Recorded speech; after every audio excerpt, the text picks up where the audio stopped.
Boa noite, sejam muito bem-vindas, muito bem-vindos. Esse é o Drive-In Paradiso com a nossa última sessão de pré-estreia, pelo menos dessa primeira temporada do Drive-In, quem sabe teremos outras. E para esse último dia de pré-estreia, a gente tem 2 média-metragens, que é um formato pouco usual, pelo menos no cinema comercial, digamos assim, e são 2 filmes que apontam para uma linguagem renovadora do cinema brasileiro e, coincidentemente, ou não sei, vamos descobrir, são 2 cineastas que vêm de Minas, 2 artistas, na verdade, né? Porque o Afonso é cineasta, mas a Grace, além de agora cineasta também, é uma super atriz, é dramaturga. A Grace tem já passeou por diversas formas de expressões artísticas aí, agora está com este filme Vaga Carne. Então, muito obrigada a vocês por passarem o filme aqui no Drive-In. Queria saber como é que, se vocês já foram em algum drive-in, se vocês têm alguma experiência de drive-in, como é que é a expectativa para essa sessão? Eu nunca fui. Nunca foi, Grace? Nunca fui. Não, você já foi, Afonso? Não, também não. Nunca fui num drive-in. Para mim é uma imagem assim, um pouco de sessão da tarde ainda, uma coisa ainda bem distante. Coisas que você vê em filmes. Isso.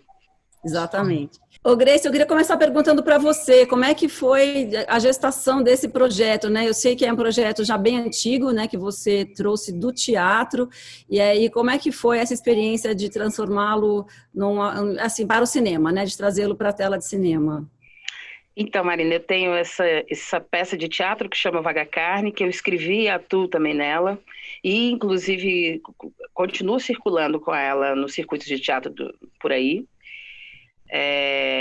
Essa peça eu estreiei em 2016 e depois, um bom tempo depois, eu e o Ricardo Alves Júnior, que é o outro cineasta, a gente divide a direção desse filme, a gente resolveu fazer uma espécie de transcriação e a gente resolveu se perguntar como seria essa peça através dos elementos do cinema, assim, né? Como seria pensar esse espetáculo através do cinema mesmo, do pensamento em cinema, dos elementos do cinema. E aí, a partir daí, a gente mergulhou nessa história e mergulhamos nessa história, que é uma história surreal, e entender como ela ser essa obra audiovisual.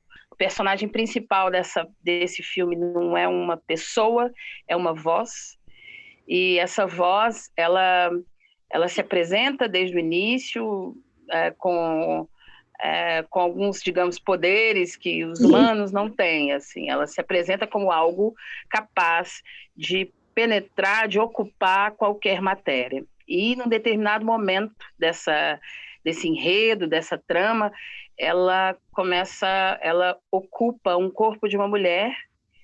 E, a partir daí, a história começa, digamos assim. É uma tentativa de uma voz tentando descrever uma existência.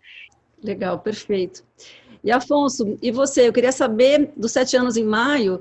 Os 7 anos em maio, como a gente falou, é um média-metragem, né? Que é um formato realmente pouco usual, sobretudo para o cinema comercial. E o média-metragem, em geral, ele é uma espécie de passagem entre o curta e o longa-metragem, né? Os cineastas fazem essa trajetória, começam com um curta, experimentam uma coisa um pouco mais longa num média e depois partem para o longa. Você fez 2 longas-metragens antes e agora um média. Eu queria saber por que esse formato e o que é os 7 anos em maio. Uhum.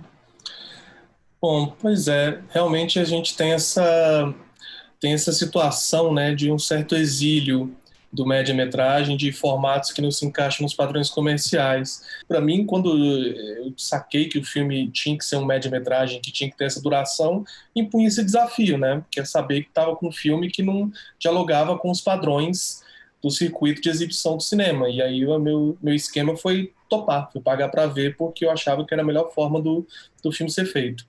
E isso significa que eu só cheguei nessa duração foi na montagem mesmo, assim, não era algo que eu tinha planejado, não era uma determinação que eu tinha desde o começo. Então, assim, quando eu estou fazendo um filme e pode tanto dar errado, que o filme pode até não existir, eu não consigo ter outros planejamentos, carreira, circuito, duração. Isso vai sendo ali, isso é fruto mesmo da própria feitura do trabalho. Esse filme nasceu basicamente do meu desejo de contar essa história, da história do Rafael, que é um amigo e vizinho meu de bairro Nacional em Contagem, figura que eu conheço desde a minha juventude, já sabia do que tinha acontecido com ele nessa noite de maio, na qual ele foi violentado pela polícia, e isso me parecia algo fundamental para a gente entender e pensar o Brasil, e para mim era muito claro de que o que tinha acontecido com ele não era uma história particular, era uma história geral. Perfeito.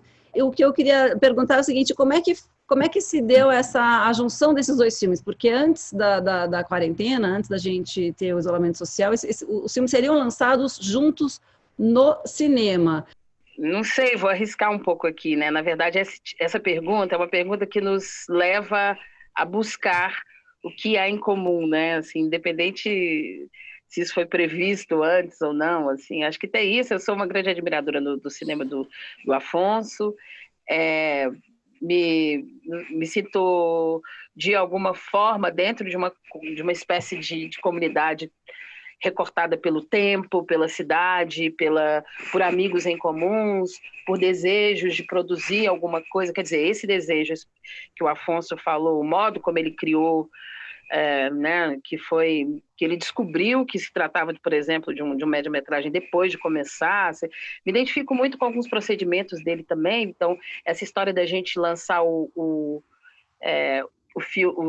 nossos médias juntos, assim, eu ouvi muito o Afonso falar, então acho que existe aí uma geração, sabe, a gente nunca sabe que é geração, mas um recorte do tempo de comunidades artísticas, territoriais, parecidas, e obviamente isso traz, não sei, algumas coisas assim, como, pelo menos quando eu vi o filme do Afonso, para mim foi muito impactante, assim, o quanto ele realiza a imagem, assim, sabe? Essa ideia da palavra como aquilo que tenta realizar a imagem, sabe?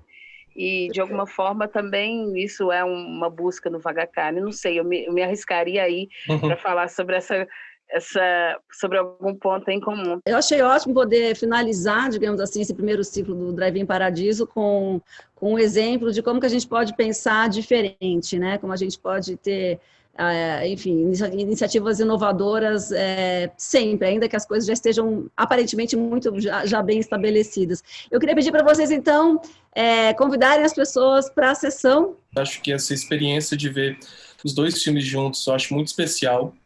Eu acho que é uma experiência que não é nada comum no cinema, então não é comum ver médias-metragens no cinema, sobretudo no cinema comercial, no cinema de tela grandona, assim, para público aberto.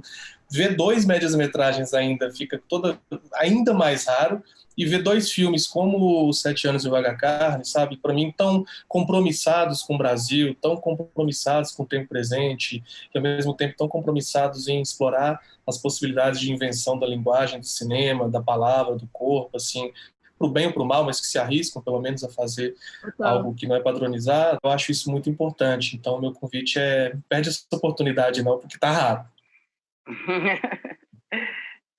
Tá raro, verdade. Boa sessão, boa sessão.